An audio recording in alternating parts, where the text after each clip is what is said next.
오늘도 너무나 멋진 날을 주신 하나님께 감사를 드립니다.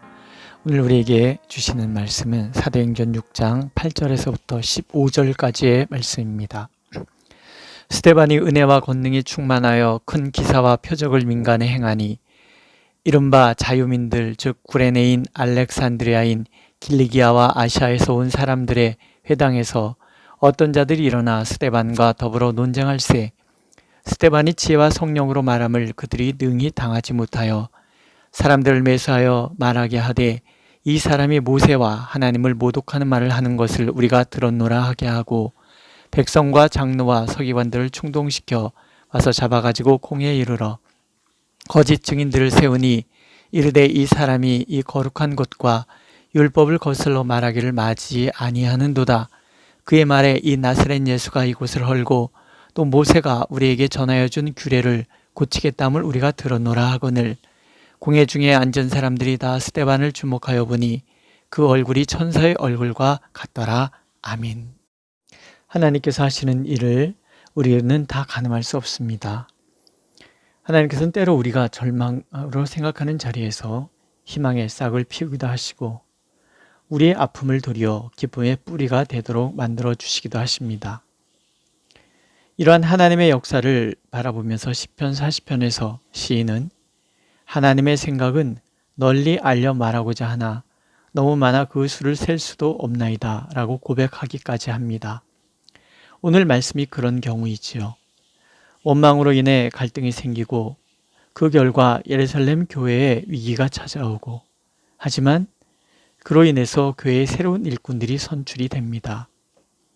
7 집사들이 매일의 구제를 어떻게 실천했는지는 성경이 말씀하지 않아 알 수 없지만 스데반이나 빌립 집사의 등장으로 복음의 역사는 배가 됩니다.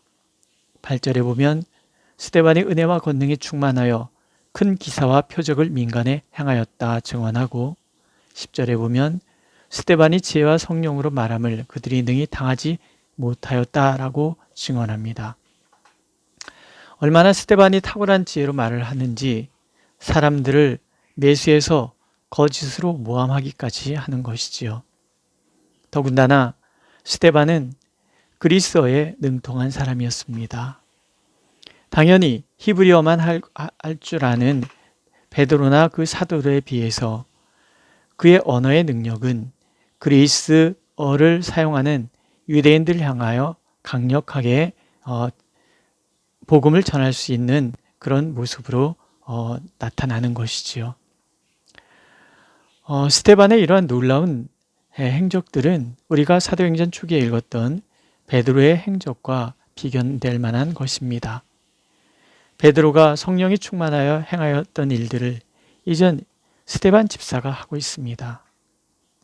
하나님께서는 교회의 위기를 바꾸어서 하나님의 역사를 이제 히브리어를 사용하는 유대인으로부터 헬라어를 사용하는 유대인으로까지 확장시켜 가시는 것이죠.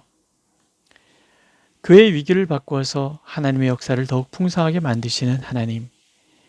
그래서 시인의 고백처럼 우리는 하나님의 그 지혜와 능력을 감히 가늠할 수 없다고 고백하게 됩니다.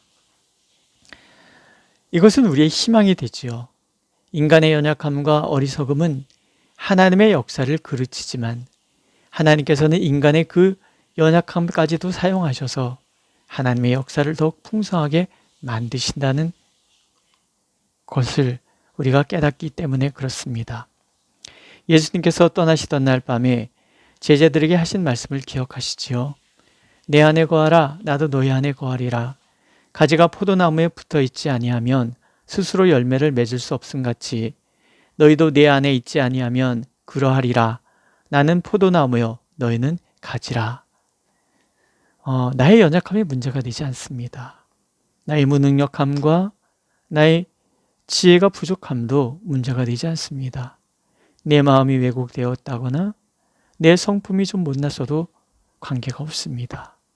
예수님께서는 그저 우리가 이 모습 이대로 주님께 붙어 있기만 하면 된다고 말씀하십니다. 그러면 줄기 되신 예수께서 가지된 우리에게 끊임없이 양분을 공급하셔서 우리가 반드시 성령의 열매를 맺는 사람 되도록 만들어 주신다라는 거죠.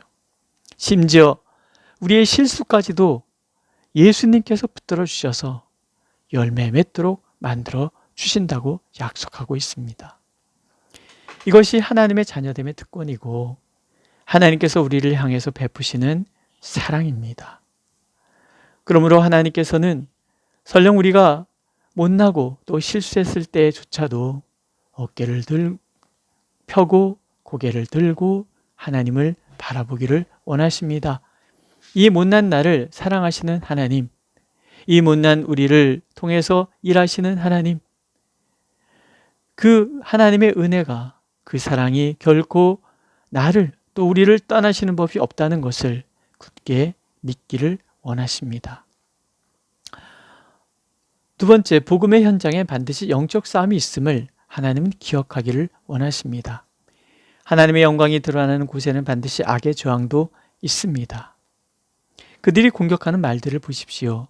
그의 말에 나사렛 예수가 이곳을 헐고 또 모세가 우리에게 전하여 준 규례를 고치겠다함을 우리가 들었노라 합니다. 그들의 무지와 편견이 보이시죠? 그들은 참 성전이 무엇인지, 이 땅에 돌로 만들어진 성전이 무엇을 상징하는지 도무지 이해하지 못하고 있습니다. 그래서 예수께서 당신이 성전이라는 것을 말씀해 주시고, 예수께서 성전을 헐라는 말씀은 곧 속량의 제물로 십자가를 지시는 그 하나님의 사랑을 말하고 있다는 것을 이해하지 못하고 있는 것이죠. 또한 예수께서 율법의 창시자이며 해석자이시기 때문에 인간이 그릇 해석한 것들을 바로 세우시는 분이라는 것을 받아들이지 않고 있습니다. 결국 그러므로 그들은 어둠의 권세에 사로잡혀 어둠의 종이 되어 하나님의 복음과 하나님을 대적하고 있는 것이죠. 요한복음에서는 이렇게 설명하지 않습니까? 악을 행하는 자마다 빛을 미워하여 빛으로 오지 아니하나니 이는 그 행위가 드러날까 함이라. 자신의 악함을 감추게 하여 도리어 복음을 또 하나님의 백성을 공격하고 있는 그들의 완악함과 어리석음에 대한 증언입니다.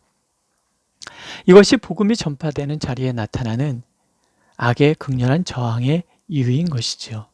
그래서 바울 사도는 에베소서에서 우리의 씨름은 혈과 육을 상대하는 것이 아니라 통치자들, 권세들, 이 어둠의 세상 주관자들과 하늘에 있는 악의 영들을 상대함이라고 경고하고 있습니다. 그러나 그렇다고 주눅들 것은 없습니다. 오늘 말씀에서 스데반에 대한 그 진술을 보십시오. 공회 중에 앉은 사람들이 다 스데반을 주목하여 보니 그 얼굴이 천사의 얼굴과 같더라 합니다. 물론 사도행전의 저자는 그때 스데반의 얼굴의 광채가 모세가 시내산에서 하나님을 만나고 내려왔을 때의 광채와 비견되는 것임을 은연중에 드러내고 있습니다. 스데반이 바로 성령의 사람이라는 것을, 하나님의 사람이라는 것을 강조하고 있는 것이지요. 그럼 왜 이렇게 묘사했을까요? 전 이것을 우리들의 영적 싸움의 현장에는 반드시 성령께서 함께 하시고 성령이 함께 하시는 사람에게는 어둠이 엄습해와도 결코 그 어둠은 성령의 사람을 가둘 수 없다는 것을 보여준다고 생각을 합니다. 그래서 스데반의 얼굴은 천사의 얼굴같이 환하게 빛나는 거죠. 어둠 속에서도 그 빛은 어둠에 갇히지 않는다는 것을 상징적으로 보여주는 것이라고 생각을 합니다. 믿으십니까? 우리가 복음을 받아들이고 또 그 복음을 전하는 자리에는 또 복음의 삶을 살아낸 그 자리에는 언제나 영적 어둠의 공격이 있습니다.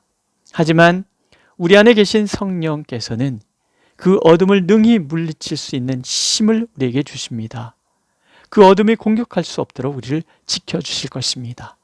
그래서 베드로 사도는 마귀를 대적하라, 그리하면 너희를 피하리라고 격려하고 있고, 요한은 하나님께로부터 나신 자가 그를 지키심에 악한 자가 그를 만지지도 못하느니라고 확신을 주고 있습니다. 아멘. 그러므로 하나님께서는 그 믿음으로 오늘도 당당하게 복음의 싸움을 싸워가기를 원하십니다.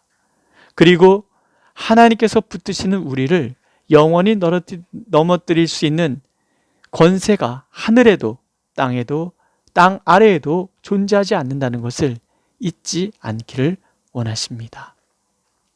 약할 때 강함 대신에 찬양이 있지요.